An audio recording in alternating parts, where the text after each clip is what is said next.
Hey everyone, RogueGold here, and today I kind of want to take on a big subject regarding the Division 2, and that is to tackle the topic of past seasonal blueprints and DZ exclusive item blueprints and how you can both acquire and farm them. Now, upon hearing that, some of you might say, okay, that's kind of old news, and some of you might say, what on earth? I had no idea that you could even farm DZ exclusive item blueprints. And that is pretty much exactly why I wanted to cover this, because I've seen this topic discussed a lot in the recent weeks. I've engaged in a lot of conversation about it myself, and I've come to find out that there is a very wide range of understanding and comprehension here. And I'm right in the same boat. People seem to have a different level of understanding of how this works, how it's even in the game, and myself included. Before taking on this video, I didn't really have an exact idea or an exact explanation for how some of these things worked. So what I've done is I've gone in and spent a lot of time gathering information, kind of categorizing everything that we had on record about this specific system. And what I want to do today is break down the entire subject and let you all know what's what when it comes to farming and earning DZ item exclusive and other rare blueprints in the Division 2.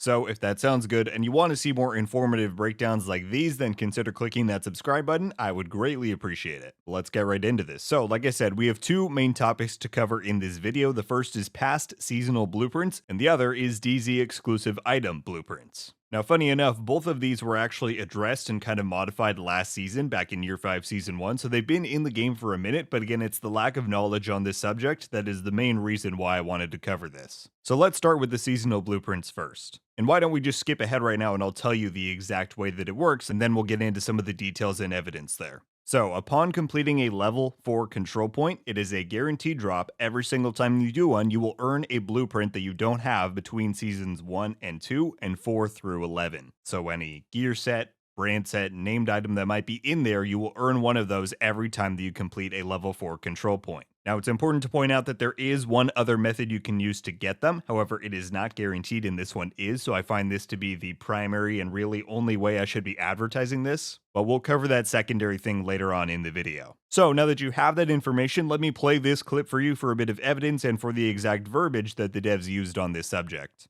One last thing, the blueprints of the previous seasons. Yeah, so we know that there are blueprints missing from 4 seasons.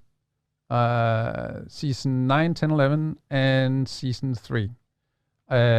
So they will be, in Season 1, they will be added to the loot pool of control point level 4s. So people who didn't acquire the blueprints during those seasons can go and grind them in the control points. Season 3 is a bit delayed. We will have to get back to you when those will be added. All of you guys can then start having an extra reward for completing level 4 control points. So there you have it. Now, there were two really big confusion points around this subject, before me making this video that I kind of wanted to address. The first is, yes, the way that Morten said it right there and the way that I've experienced it in game is that anytime you do a level 4 control point, which again, that is a specific condition that needs to be met, you do a level 4 control point and it will always reward you with some blueprint from that space, again, seasons 1, 2, and 4 through 11 that you do not have. In case you're curious, level 4 control points can be done in one of two ways. If you set your world difficulty to heroic, then all control points will be level 4 by default. Or if you're on a lower difficulty, then you can level them up to level 4 by doing those connected side activities around them. You'll see kind of the red lines that lead from the control point to that other activity. So you can level it up that way, and then upon doing it, that is when you will get the blueprint. Again, every single time you will get one from seasons 1, 2, or 4 through 11. Now, you might have noticed I skipped Season 3 in there, and if you heard in the clip, Morten said the same. I don't know the specific issue that caused the Season 3 items to be delayed beyond the rest, and I also don't know what the status is. I don't believe we've heard anything on that subject since the Year 5 Season 1 special report, which is what that clip was from, but as always, I'll keep you posted in the future. Alright, so that's the first part here, which is the past seasonal blueprints, but let's now move on to DZ exclusive item blueprints, which is something that before last season didn't exist. Now, there's a pretty extensive list of what DZ exclusives are, and I won't obviously be able to mention them all here, but it includes popular items like the Emperor's Guard, Murakami knee pads, the Gift Providence backpack, the Dark Winter and Apartment SMGs, and many more. Now, I have a feeling someone's going to say, I don't believe you that these exist in the game. Here is proof of the ones that I got and that kind of prompted me to make this video in the first place, because I did not realize myself that these were now in the loot pool. I got the Dark Winter SMG and the Virginian Rifle. Again, these are both DZ exclusive items that I can now craft at will at the crafting station. And the way you get all of these is exclusively from reconstructed caches in the Descent game mode. Now, specifically, reconstructed caches contain all seasonal blueprints. So this is that secondary method I was talking about a minute ago on the past seasonal ones. But reconstructed caches contain all past seasonal blueprints, including, Light Zone isn't really the correct term, but the ones that aren't Dark Zone related, as well as the Dark Zone ones from seasons 1 through 4. Now, I do not know if Season 3 is excluded from this pool in the same way that Morden said it was excluded from the control points. But from what I do know, Seasons 9 through 11 are currently not in this pool, but they are being considered. Now, if you're someone like myself and you've played every past season for the Division 2 and you own all of the, again, not the correct term, but Light Zone seasonal blueprints from the past and all of that stuff, then you should be guaranteed every time you open a reconstructed cache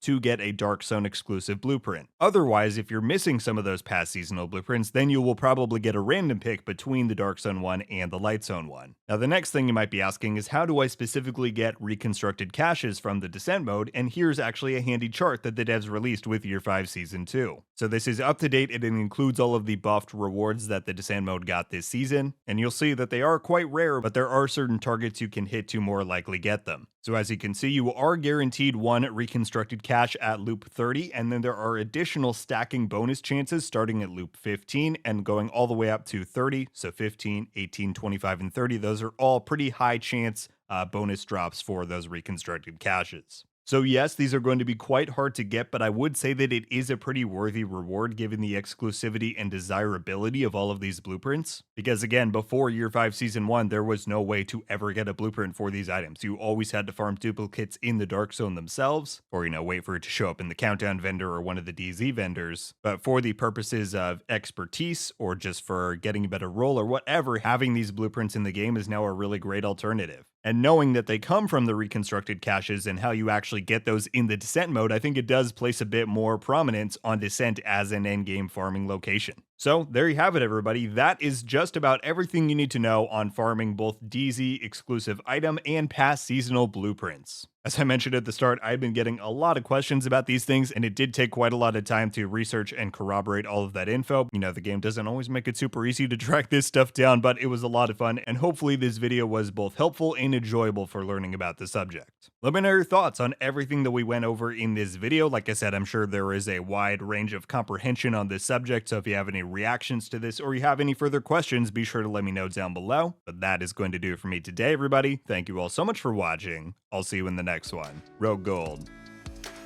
Out.